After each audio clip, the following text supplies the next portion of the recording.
it was a wild moment because I had never felt more emboldened to start sharing a story. Break barriers.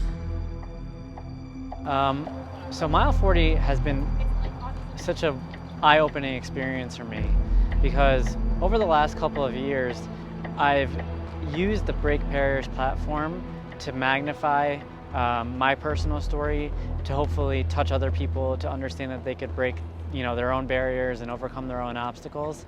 What I love about Mile 40 is it's helped me pinpoint the narratives of just your everyday heroes, just people who maybe you don't expect, people who are around you, peers of yours, and really tap into what they had gone through in their lives and how they've navigated their own personal pit-to-peak moments. And Mile 40's enabled me to shine a light on so many different people out there and really highlight the different journeys that we all face. And like I always said when I wrote Break Barriers, the one thing that unifies us all is the notion of, we all have our obstacles, we have all these barriers that we're looking to overcome, and Mile 40 has essentially given me a platform to highlight the stories of others, and I'm forever humbled that guests would come on and share their narratives with me. I started fundraising for the Leukemia Lymphoma Society around my very first marathon. At that time, I had set a goal for $50,000, and honestly, I signed up for the marathon thinking I was gonna have to donate all the money for myself. The minimum goal was just $3,000, and once the story took life, I saw the impact that it could have, and we broke the $50,000 goal.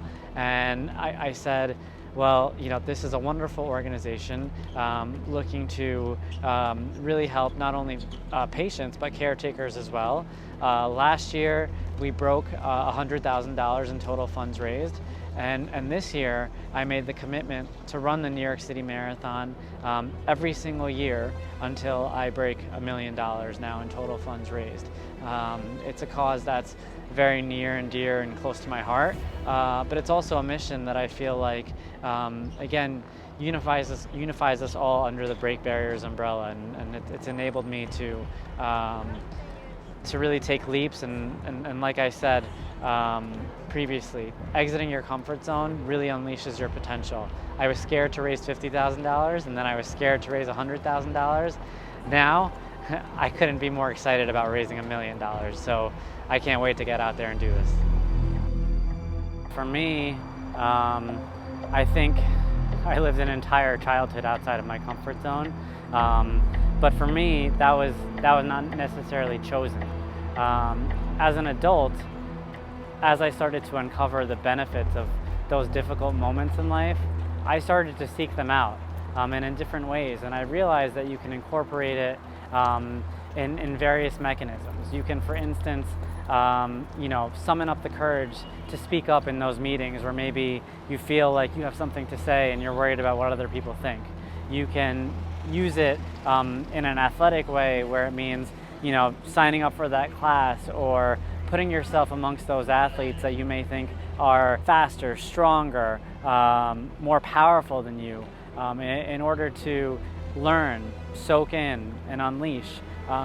You need to put your pride aside at moments and remember that you're there for a reason, and that you're putting yourself in these positions in order to better yourself. And no doubt about it, it's scary. It's very terrifying at times, putting yourself in those situations, thinking about what other people are going to think, what they're going to say, how you'll be perceived.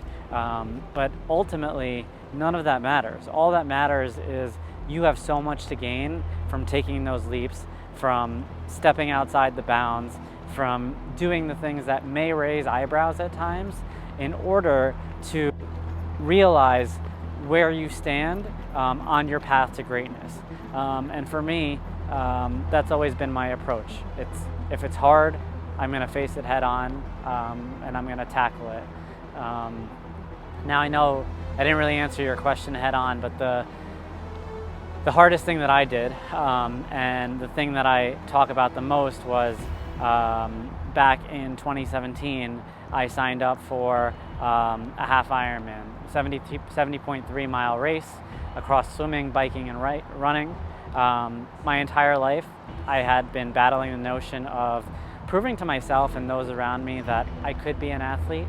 The reason why it was such a struggle is because going what I went through as a cancer patient at a young age, several years of treatment, I had always been behind my peers when it came to being the fastest, the strongest, being the person who was picked for the teams, being the person who got the playing time.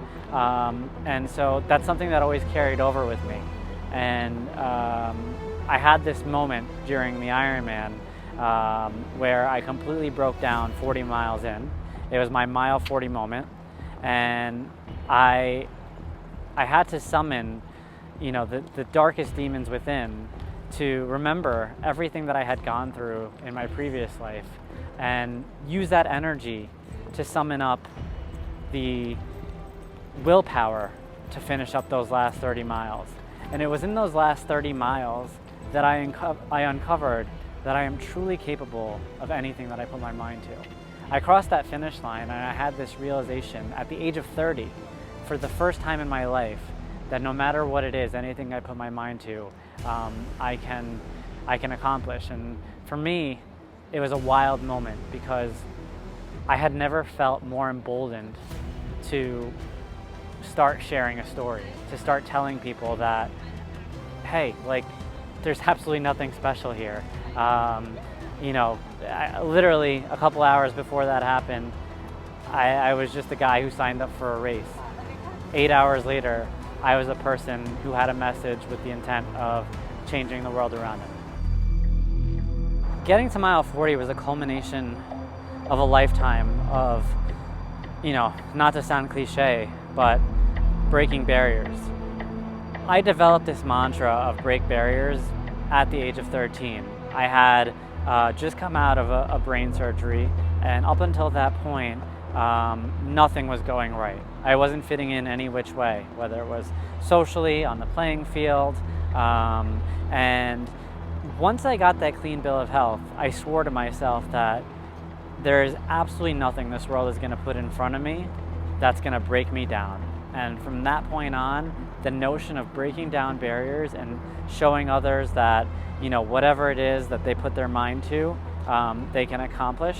And it was a build up from there. And I talked about it in Break Barriers, about how every leg of the way in my life there were different obstacles, and fitness was definitely one of them. It wasn't until I surrounded myself by a community of individuals that truly challenged me mentally.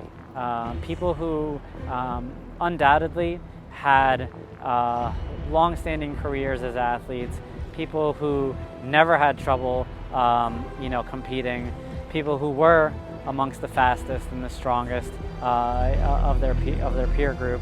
I literally just threw myself in the fold, and I just said, I don't care how bad I look out there. I don't care how slow I am compared to them. I don't care,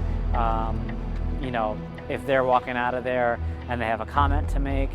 It's not about any of that. I'm literally just here to soak it in. And what I learned is, if you surround yourself with the right group of people, they will lift you up.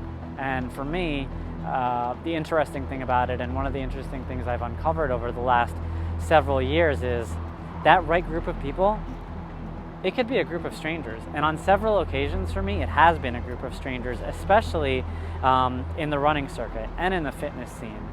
The one thing that unites every single human on this earth is that we've all had our obstacles. We've all had our barriers to overcome and our walls to break down.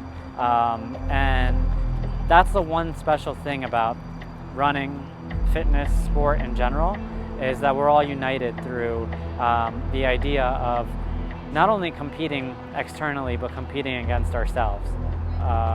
And for me, if it wasn't for that buildup of community and surrounding myself by those kinds of individuals, I never would have made it to a mile 40.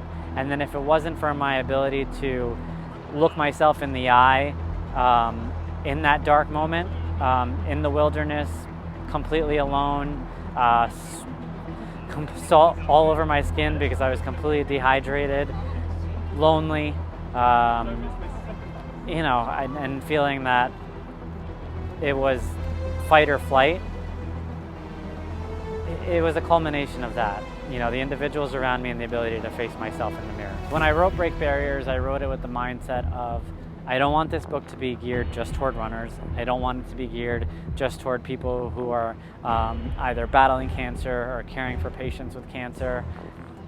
The one thing that really, really, truly unites us all, and what I really tried to hone in on the book, is that we all have obstacles. And for me, I always believed in the 3 Ps of patience, perspective, and purpose. And I felt like if you took those 3 Ps and you put them into your life and you played them as I had spoken about them. Patience, you know, the understanding that in life you don't get the things you want when you want them. Perspective, the understanding that things happen for a reason. And purpose, the idea of taking yourself outside of your comfort zone to really unleash your potential. I feel like those 3 things could be incorporated no matter what your obstacle is, and no matter what it is that you're facing. You know, one of the things that I tried to do in the book was I tried to summon up an escalation of obstacles. And I walked people through the different kinds of obstacles across different areas of my life. And I wanted it to be an escalation to when I finally crossed mile 40 and released that potential.